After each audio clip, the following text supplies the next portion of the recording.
Hello दोस्तों, कैसे हो? चलो आज के इस वीडियो लेक्चर में हम लोग पढ़ते हैं कुछ पीवाईक्यूज इंटीग्रेशन के, जो कि बच्चों को सॉल्व करने में बहुत सारी दिक्कत पैदा होती है। चलो हम लोग सॉल्व करने जा रहे हैं। ये पहला वाला क्वेश्चन जो कि एग्जाम में पूछा जा चुका है 2020 को, ये 2020 को ये क्वेश्चन पूछा गया है। देखो बेटा, इंटीग्रेशन में बहुत सारे टर्म्स अगर एक ही क्वेश्चन में आए तो वहां पे चेक करना, पहले सबसे पहले वहां पे किसी टर्म को हम लोग टी कंसीडर करने के बाद जो बची हुई ऑर्डर की टर्म है वो एडजस्ट होती है कि नहीं है, वो हम लोगों को पहले देखना होता है। फॉर एग्जाम्पल मैं यहाँ पे बताने जा रहा हूँ। देख लो बेटा, अब मुझे पता है, मैंने बहुत सारी प्रैक्टिस की है, इसलिए मुझे समझ में आ रहा है कि हम लोग किसे टी पुट करें ताकि कौन एडजस्ट हो। ठीक है, जैसे कि मैं इस क्वेश्चन में यहाँ पे पुट करने जा रहा हूँ बेटा एक्स लॉग एक्स को। चलो देख लो बेटा, पुट करते हैं हम लोग। Put X into log of X is equal to T. ठीक है, इस लॉग एक्स को हम लोग क्या कर रहे हैं, यहाँ पे टी कंसीडर कर रहे हैं। ठीक है ना। अब इसको टी कंसीडर करने के बाद मैं इसका डेरिवेटिव लेने जा रहा हूं। चलो देख लो बेटा, D by D X, D upon D X is X log of X is equal to D upon D X is D upon D X into T. बेटा यहाँ पे दोनों के अंदर x होने के कारण और इन दोनों के बीच में मल्टीप्लीकेशन आने के कारण हम लोग यहाँ पे u इंटू वी का फॉर्मूला भी लगा देंगे। चलो लगाओ formula. u X term as it is, derivative of log X क्या बन जाएगा बेटा, वो बन जाएगा 1/x प्लस ये log of X v as it is, derivative of x क्या बन जाएगा बेटा, वो बन जाएगा 1 और सामने रहेगा dt अपॉन dx। चलो अब इसको सॉल्व करते वक्त ये एक्स एक्स कैंसिल हो जाएगा, यहाँ पे बचेगा 1 प्लस ये log x इंटू 1, ये log ऑफ x, ये टर्म एज इट इज रही। डिवीजन वाला जो dx है बेटा, वो dx इधर आके मल्टीप्लीकेशन में चला आएगा और ये सामने बचेगा खाली dt। तो इस तरीके से यहाँ पे हम लोगों ने t और dt की वैल्यू निकाल दी है। अब हम क्या करेंगे, ये दोनों भी टर्म्स उठाएंगे और पुट करेंगे किसमें, अपने मेन इक्वेशन में। तो आपको यहाँ पे क्या दिखाई देगा, देख लो बेटा इधर, i is equal to integration of ये 1 plus log of X D X. ये क्या है, देखो बेटा आपका 1 plus log of X D X, 1 plus log of X D X, इसका आंसर क्या आया हुआ है, dt आया हुआ है। ठीक है, अपॉन कॉस स्क्वायर को हम लोग cos square as it is लिख रहे हैं। ठीक है, उसके बाद में x log ऑफ x को हम लोगों ने क्या पकड़ा है, t पकड़ा है। ठीक है, चलो बढ़ते आगे। यहाँ पे कुछ नहीं, मतलब 1 होता है, 1 अपॉन कॉस हमको पता है सेक होता है, 1 अपॉन कॉस स्क्वायर का क्या हो जाएगा, सेक स्क्वायर t हो जाएगा। और इस तरीके से integration of sec square t, ये dt भी एज इट इज है, 1 upon cos square t sec square t और dt एज इट इज। ठीक है, और यहाँ पे सेक स्क्वायर t का इंटीग्रेशन हम लोगों को पता है जो कि होता है tan ऑफ t। तो इस तरीके से हमको ये हमारा आंसर मिल चुका है। खाली आपको क्या करना है, t के जगह पे t का value x log x put करना है। तो आंसर आ गया आपका tan t के जगह पे x log x, tan x log x। तो ये ऑप्शन नंबर बी में आपको यहाँ पे आंसर दिखाई दे रहा है। बेटा जब हम कंसेप्चुअली स्टडी करते हैं तो जो जो छोटी छोटी चीजें होती वो चीजें हम लोगों को वहीं पर ध्यान में रखनी होंगी, ताकि एग्जाम में किसी भी लेवल का क्वेश्चन आए तो वो क्वेश्चन देखते ही हमको समझ में आना चाहिए कि सबसे पहले वो दिया हुआ क्वेश्चन किस टाइप का है और उसको सॉल्व किस तरीके से करना है। ये क्वेश्चन को देखते ही समझ में आना चाहिए, तभी लोग हम जाके उस क्वेश्चन को इजी तरीके से सॉल्व कर सकते हैं। ठीक है, चलो बढ़ते अगला क्वेश्चन देखते हैं। यहाँ पे अभी जो क्वेश्चन हम लोगों ने पढ़ा सेम टू सेम उसी लेवल का क्वेश्चन आपको यहाँ पे दिखाई दे रहा है। तो यहाँ पर भी मैं क्या करता हूँ बेटा, देख लो यहाँ पर भी मैं ये जो x into E raise to X है, ये टर्म जो है उस टर्म को मैं t कंसिडर करता हूं, ताकि क्या मिलेगा, देखो हाँ, x into E raise to X, इस टर्म को मैं क्या करता हूँ, t कंसिडर करता हूँ, उसको दे देता हूँ इक्वेशन नंबर फर्स्ट। ठीक है, अब इसका मैं डेरिवेटिव ले लेता हूँ, D by D X left hand side जो कि है x into E raise to X, और सामने वाले का भी डेरिवेटिव लेता है D by D X of t। बेटा यहाँ पे u इंटू वी का फॉर्मूला लगेगा। u टर्म हम लोग क्या करते हैं, एज इट इज लिखते हैं, v का डेरिवेटिव लेते हैं, e रेस टू x का डेरिवेटिव हम लोगों को पता है e रेस टू x ही होता है, प्लस ये जो v टर्म है वो टर्म हम लोग एज इट इज लिखेंगे, डेरिवेटिव ले लेंगे पहले टर्म का, तो x का डेरिवेटिव बन गया 1, सामने मिला है हमको dt बाई dx।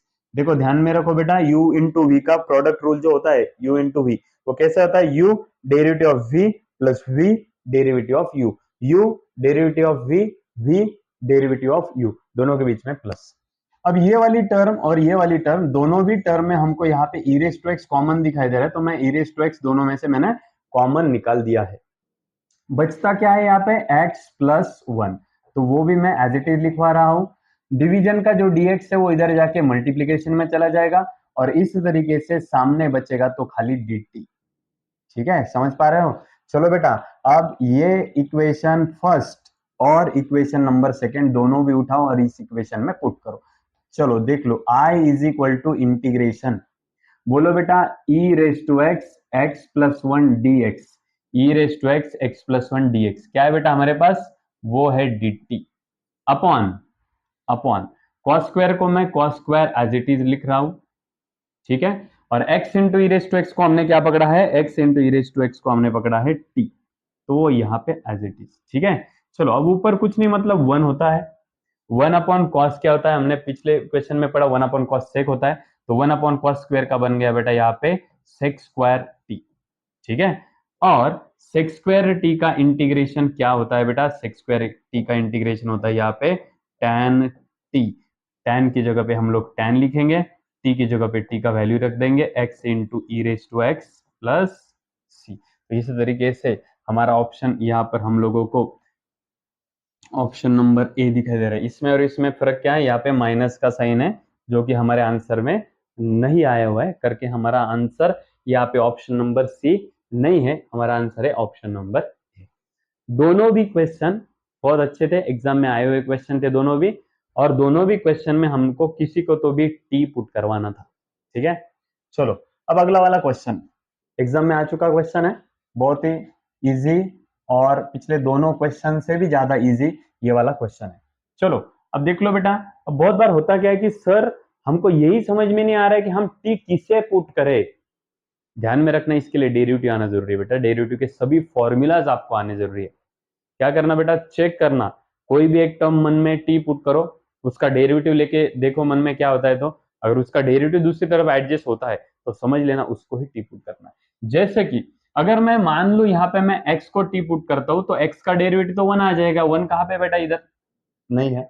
अगर मान लो मैं log x को टी पुट कर रहा हूं, तो log x का डेरिवेटिव 1 अपॉन x, जो कि यहाँ पे दिखाई, इसलिए मैं पुट कर रहा हूं log x को। क्या पुट कर रहे हैं हम लोग, log x को t पुट कर रहे हैं। ठीक है, चलो इसका डेरिवेटिव ले लेते हैं, d by D X of left hand side कौन है अपने पास, log x, d by D X of right hand side वो कौन है अपने पास, t, log x का डेरिवेटिव क्या बनेगा 1 बाई एक्स, नीचे वाला dx उधर चला जाएगा, वो मल्टीप्लीकेशन में चला जाएगा, इधर क्या बचा फिर ये dt बचा।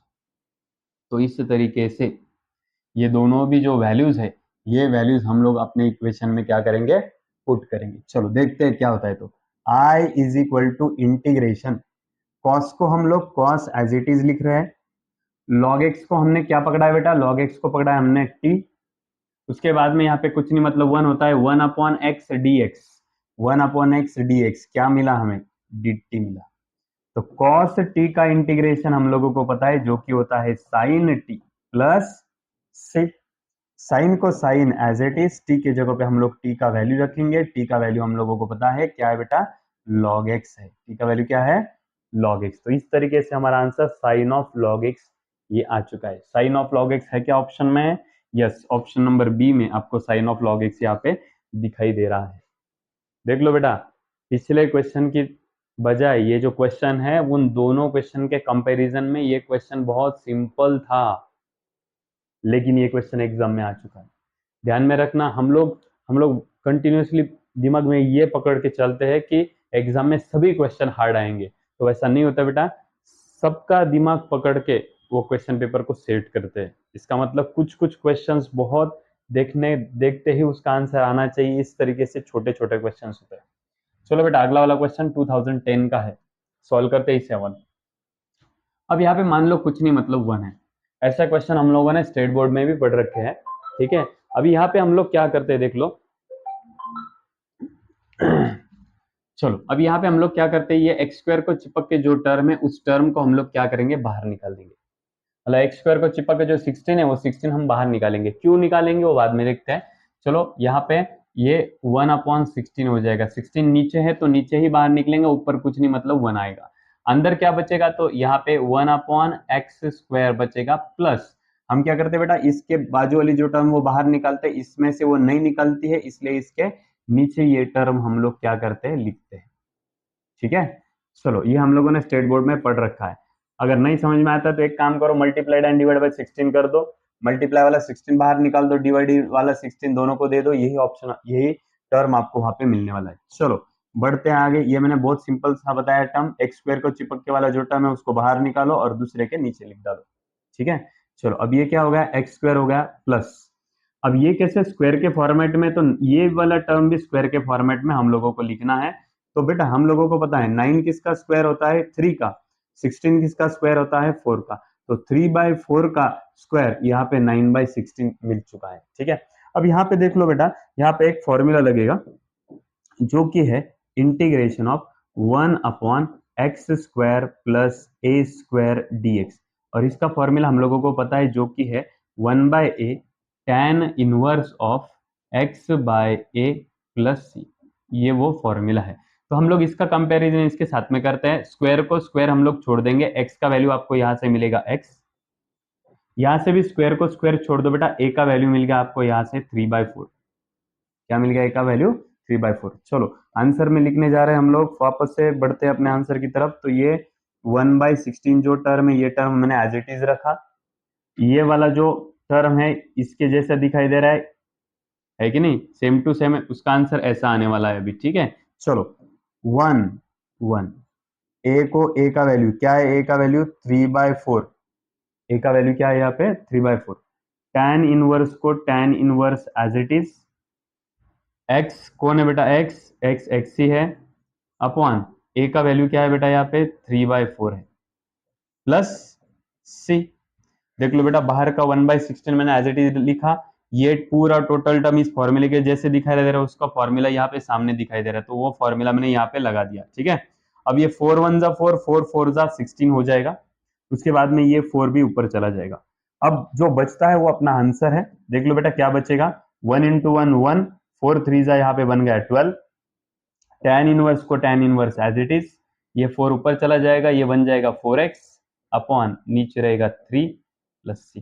चेक करो बेटा ऐसा ऑप्शन कहाँ पे है क्या, 1/12 का बस एक ही ऑप्शन है जो कि ऑप्शन नंबर बी। देखो बेटा 2010 में आया हुआ क्वेश्चन है, EYQ था, बहुत ही सिंपल तरीके से हम लोगों ने इसको सॉल्व किया है, और ऐसे क्वेश्चंस हम लोगों ने स्टेट बोर्ड के बुक में से भी बहुत पढ़ रखे हैं। ठीक है, चलो बढ़ते हैं अगला क्वेश्चन। अगला क्वेश्चन आ रहा है, ओके, और लेटेस्ट में आया हुआ क्वेश्चन है, 2020 में आया हुआ क्वेश्चन है, बहुत लेटेस्ट वाला क्वेश्चन है, सॉल्व करने जा रहे हैं। चलो देख लो बेटा, अभी इसमें भी पुट करना है। पुट किसे करेंगे हम लोग, तो साइन इनवर्स एक्स को अगर हम लोग टी पुट करते हैं तो साइन इनवर्स एक्स का डेरिवेटिव हमको मिल जाएगा। देख लो, यस हम लोग पुट करेंगे साइन इनवर्स एक्स को ही। साइन इनवर्स ऑफ एक्स को मैं यहाँ पे टी कंसीडर करता हूं, तो साइन इनवर्स एक्स का डेरिवेटिव मिल जाएगा मुझे 1/√(1 - x²), और सामने क्या मिलेगा हमें, dt/dx। तो ये नीचे वाला जो dx है इधर मल्टीप्लीकेशन में चला जाएगा।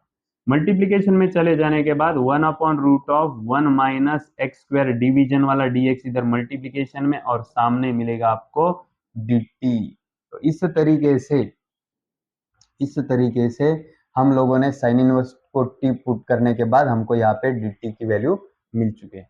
तो दोनों भी वैल्यू को उठाएंगे और यहाँ पे पुट कर देंगे हम लोग। चलो क्या मिलता है देख लो इधर, I = integration of sine inverse x का वैल्यू क्या है, साइन इनवर्स एक्स का वैल्यू है टी, साइन इनवर्स एक्स का वैल्यू क्या है टी, उसका पावर कितना है 3/2, कितना है उसका पावर 3/2। नीचे रू यहाँ पे कुछ नहीं मतलब 1/√(1 - x²dx), 1/√(1 - x²dx, उसका वैल्यू क्या मिला हमें यहाँ पे dt। देख लो बेटा, साइन इनवर्स एक्स को मैंने क्या करा, टी पुट किया, उसका पावर 3/2 यहाँ पे लिख दिया, और जो 1/√(1 - x²dx आपको दिखाई दे रहा है उसका आंसर यहाँ पे क्या है dt, तो वो भी मैंने यहाँ पे लिखवा दिया। चलो फाइनली हम लोग टी रेस टू एन का फॉर्मूला यहाँ पे यूज करेंगे, जो कि होता है T raise to N plus one upon N plus one plus C. चलो कैलकुलेट कर लो बेटा, टी को टी एज इट इज, 2 1 जा 2, 2 + 3 5, 5/2 अपॉन 5/2 प्लस सी। ये आपका आंसर आ चुका है। खाली यहाँ पे क्या करना है देख लो, टी की जगह पे आपको टी का वैल्यू पुट करना है। टी का वैल्यू क्या है अपने पास, क्या पकड़ा है, टी का होने है साइन इनवर्स एक्स। अब यहाँ पे साइन इनवर्स एक्स के ऑप्शंस कितने हैं, 2 ऑप्शंस है, इसलिए ये 2 ऑप्शंस तो आपके यहाँ पर डायरेक्टली कैंसिल होते हैं। आगे देख लो इधर, ये जो 5/2 है बेटा, ये 5/2 नीचे वाला जो 5/2 है ये ऊपर चला जाएगा, तो 2 ऊपर चला जाएगा तो ये दिखेगा हमको 2/5। ये 5/2 ऊपर गया तो ये क्या होगा 2/5 टी रेज टू 5/2 प्लस सी। ऐसा ऑप्शन टी के जगह पे साइन इनवर्स रखना है आपको, टी की जगह पे साइन इनवर्स रखना है। चलो 2/5 कहाँ पे, यहाँ पर क्या, यहाँ पर है, इसलिए ये भी ऑप्शन कैंसिल होता है। 2/5, 2/5 टी की जगह पे sine inverse X raise to 5/2 plus C. तो इस तरीके से आपको यहाँ पे ऑप्शन नंबर बी जो कि सेकंड है यहाँ पे आपको मिल चुका है। देख लो बेटा, जितने भी क्वेश्चन आज के इस सेशन में हम लोगों ने लिए हैं, बहुत ही सिंपल से क्वेश्चंस है। आपको क्या करना है बेटा, कंटिन्यूअसली इसका प्रैक्टिस करते जाना है, बस यही चीज ध्यान में रखना है। आप जितना इसका प्रैक्टिस करते जाओगे उतने ही ये सब क्वेश्चंस इजी होते जाएंगे, और ऐसे एग्जाम में आए हुए क्वेश्चन आप लोग बहुत ही कम समय में बहुत ही एक्यूरेसी के साथ आप लोग सॉल्व भी कर पाओगे। ठीक है, मिलते हैं अगले वीडियो में, तब तक के लिए